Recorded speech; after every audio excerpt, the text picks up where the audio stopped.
ప్రభాస్ గారు ఇప్పుడు కొత్తగా యాక్ట్ చేస్తున్న మూవీ స్పిరిట్. అయితే ప్రభాస్ గారు ఈ స్పిరిట్ మూవీకి ముందు లాస్ట్ యాక్ట్ చేసిన మూవీ కల్కి. అయితే కల్కి మూవీ రిలీజ్ అయ్యి 1 ఇయర్ అయిపోయింది. అయితే కల్కి మూవీ మంచి హై ఎక్స్పెక్టేషన్స్తో రిలీజ్ అయింది. అయితే కల్కి మూవీ రిలీజ్ అయ్యి మంచి హిట్ అయింది. అయితే కల్కి మూవీతో ప్రభాస్ గారికి ఒక మంచి హిట్ వచ్చింది. అయితే ప్రభాస్ గారు కల్కి మూవీ రిలీజ్ తర్వాత 1 ఇయర్ టైం గ్యాప్ తీసుకొని ఇప్పుడు మళ్ళీ ఈ స్పిరిట్ మూవీలో యాక్ట్ చేస్తున్నారు ప్రభాస్ గారు.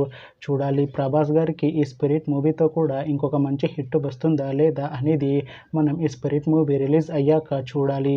అయితే స్పిరిట్ మూవీ నుంచి ఉన్న అప్డేట్స్ ఏమిటంటే, అయితే స్పిరిట్ మూవీ రెగ్యులర్ షూటింగ్ ఈ సెప్టెంబర్లో స్టార్ట్ అవుతుంది అంటున్నారు మూవీ టీం.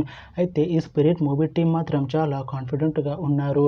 ఈ స్పిరిట్ మూవీ మంచి యాక్షన్ ఎంటర్టైన్మెంట్ హిట్ అవుతుంది అంటున్నారు. అయితే స్పిరిట్ మూవీని 2026లో రిలీజ్ చేసేలా ప్లాన్ చేస్తున్నారు మూవీ టీం. చూడాలి స్పిరిట్ మూవీ రిలీజ్ అయ్యాక మంచి హిట్ అవుతుందా లేదా అనేది మనం ఈ స్పిరిట్ మూవీ రిలీజ్ అయ్యాక చూడాలి.